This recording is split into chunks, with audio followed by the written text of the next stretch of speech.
Course 3, Lesson 2, we're going to review some of the important operations and terms in math. Let's go over the 4 major operations. You have to be familiar with that term, operations. What am I talking about when I say, what are the 4 operations? First one you always probably learn is combining or adding, addition, right? And when we add, we put together things called addends.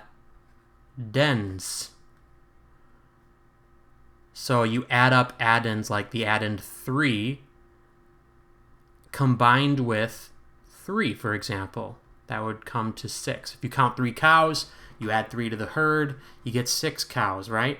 Each of these is an addend. So what do I call the solution? That's called the sum. Not spelled the same as some food, right? How about takeaway? Let's not call it that anymore. I will look at you with disdain if I hear takeaway at this level. It's called subtract, right? And when we subtract, I better double check that I get the terms the right way around. Yeah, we start the bigger number usually, right? You start with the minuend. These are great terms to know. You might not have learned these a year or two ago. And you take away a smaller number, at least right now. Subtrahend. We subtract the subtrahend, right? So the minuend might be 6. The subtrahend might be 2. If I take that away, I end up with 4. Now, 2 things. What's the symbol for subtract? It's this guy I showed right here. Subtract, the little hyphen-looking symbol. And what's the solution called? We call it the difference. Okay? Good review. How about the other 2?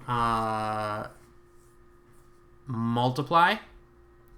What do we multiply? Not addends, not minuends or subtrahends. We multiply factors.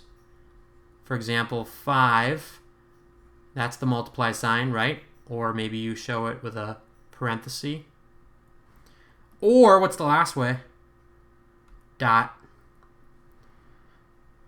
5 times 1 is, what do we call the solution? What on earth? I wrote factory. Factors. We multiply factors to get what's called the product, right? And lastly, let's divide. When we divide, we want to find a quotient is the solution. Probably the bigger number is called the dividend. Goes underneath the dividing sign. So what goes into it? Dividing into it is the divisor.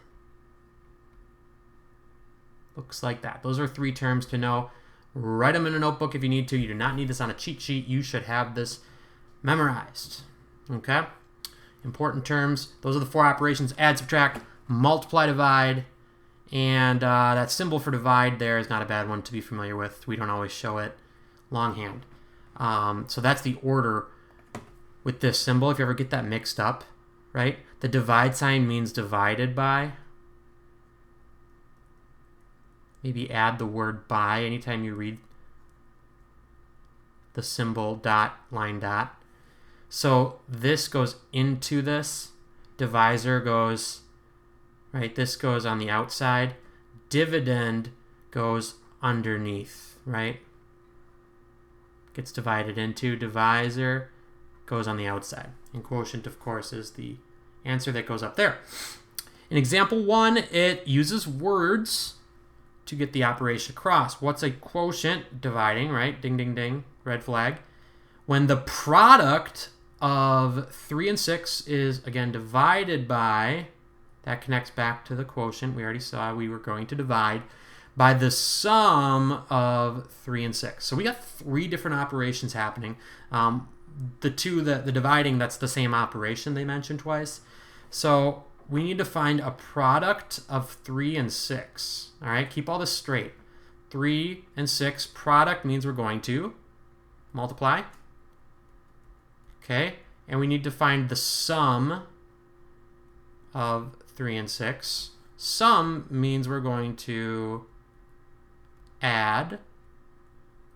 Okay, so we have an 18 and a 9. What are we doing with the product and the sum? We're finding the quotient. We are dividing by the sum.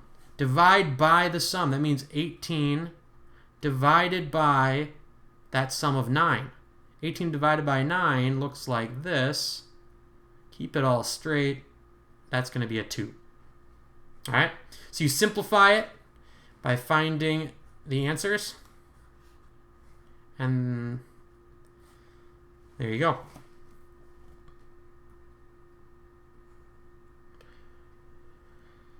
It's good to remember that numbers that form adding facts, these families, can also form subtraction facts. So 5 plus 3 equals 8 can be rearranged to show subtract. 8 minus 3 is 5, right? That's shown here. So you rearrange these in what's called, I think they're called fact families, right? 3 members, 4, 6, and 24, rearranged to show its inverse operation, or opposite operation. Arithmetic just means math. Okay, it's a long fancy word for math, arithmetic. Example 2, simplify and check. Perform the operation. How do we check answers? You could say calculator. Or you could take the solution and form the other fact family with the inverse operation. You could then add this to 706, and you should find the original subtrahend. That's what they do here. If you're not sure what I just said, you don't follow, or you want to look at another example with multiply, divide, pause the video, look that over, ask a question if you're still unsure. Lastly, properties. Super important to understand these terms, at least get familiar so you've got them down by algebra time. Commutative means we can rearrange properties like add and multiply. A plus B is going to be the same as B plus A, same with multiply. Doesn't matter the order, okay? They can be rearranged. That's commutative property. Associative means you can associate A and B, then add C, or you could associate B and C together with a parentheses and leave A out and do A second. They're going to come out to be the same thing. It doesn't matter with addition or multiplication. You can group or associate differently. Start with one pair, then do the third, or do a different pair, right? You can pair them up wherever you want because of that commutative property. It's all about grouping symbols with the associative property. The identity property of addition means that if you add 0, you're going to go right back to A. Adding nothing to something means you still got the same something. Clear as mud. Identity property in multiplication means if you multiply by 1, not 0, because 0 gives you 0, that's the 0 property. But if you multiply by 1, it doesn't change. Okay, that's the identity property of multiplication. Why don't you read back through those? Maybe you can say them out loud and explain them to yourself to review before you move on to page 15. Example 3, show 2 ways to simplify. Justify each step. Justify means you've got to, in your answer, okay, you can skip given, but you got to write multiplied 25 and 15, multiplied 375 and 4. We should get in the habit of doing it the way the book says. We don't want to cut too many corners or things get confusing down the road. So if it says justify each step, why don't you justify each step? If you're correcting someone's paper and they don't justify each step, let me know and I might have to take the point away. So they solve the way you'd expect them to solve here, but is there a second way? Yes, using the associative property, we can show a second way to simplify the expression by, instead of putting parentheses around the first 2 numerals, we're going to move the 15 around with 25, and then, right, we're going to rearrange these, and then we're going to group the 25 with the 4.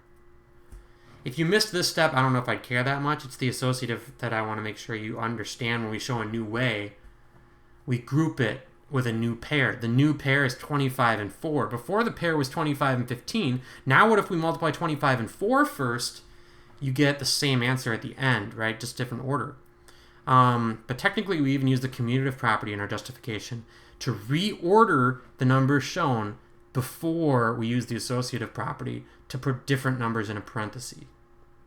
What if in example 4 we take away 365 from only 100? We get a negative. That's already happening as early as example 2. Find the value of x and y. We're moving fast. We're using unknowns or variables. It's like a missing number problem, right? 6 plus what is... That's a question mark. Yikes. Times what is... Plus what is 30? Right? We solved that by taking 30 minus 6. 30 divided by 6. Okay? When there's an unknown factor, you divide by the known factor. Let's do all the lesson practice here. I think we're going to need time in class to go through some of these things. Just make sure we've got these solid foundations of mathematics down. Okay? Don't be afraid to ask questions. Take your time, do your best.